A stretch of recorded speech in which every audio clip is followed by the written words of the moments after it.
And welcome back to Traffic Talk, Part 2 with Ashley Moran from the Acadiana Planning Commission. And this time around, we're going to discuss about holiday travel and Highway 90.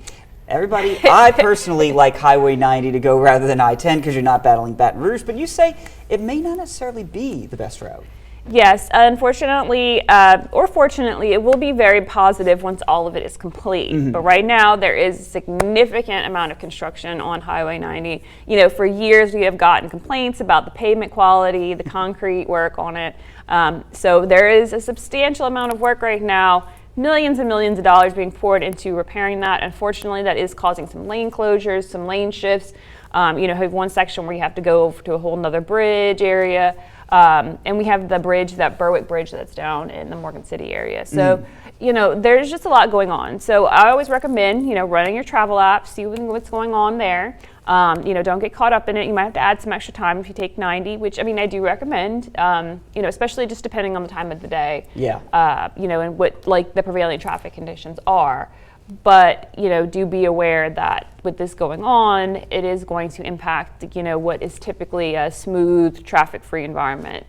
Just by having, you know, having to be cognizant of these lane shifts. And like you said, it's all for the benefit because you won't have to hear the the whole way. Yes, they're addressing the worst pavement quality in the district, basically. So it's really exciting, but it does, for concrete work, it takes forever. Right. So. Well, and then one more question for you.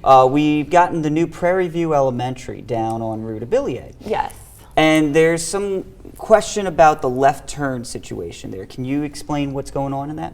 Yeah, so a lot of people, you know, I know left turns can be very convenient, you know, but they have some very clear signage that's asking people to make a right turn to go around. And, you know, now we have all these great roundabouts in the area, like, try to avoid left turns whenever possible. It is the most dangerous movement you can make on the roadway, and it does, like, significantly, like, kind of, again, jam up traffic. Right. I always, like, tell people to make a right to go left, because like frequently you'll be stuck behind somebody trying to make a left turn that's impossible, and if they just would have made the right turn, then gone up, made another left turn at a better location instead of having to cross multiple lanes of traffic, that's where you get these big conflicts. It's always better to make a left turn against one lane of traffic as opposed to two, which is typically what people are trying to do. They're trying to make a left turn against this traffic going this way and traffic going this way, and that is extremely difficult to time. It's always better to make a right turn and then make a left turn against one other lane in a way that you can do that's safer and easier. But yeah, like if you're at Prairie Elementary, you're supposed to make a right turn when you leave. You know, you're just going to have to reroute it. Give yourself some extra time. Yep.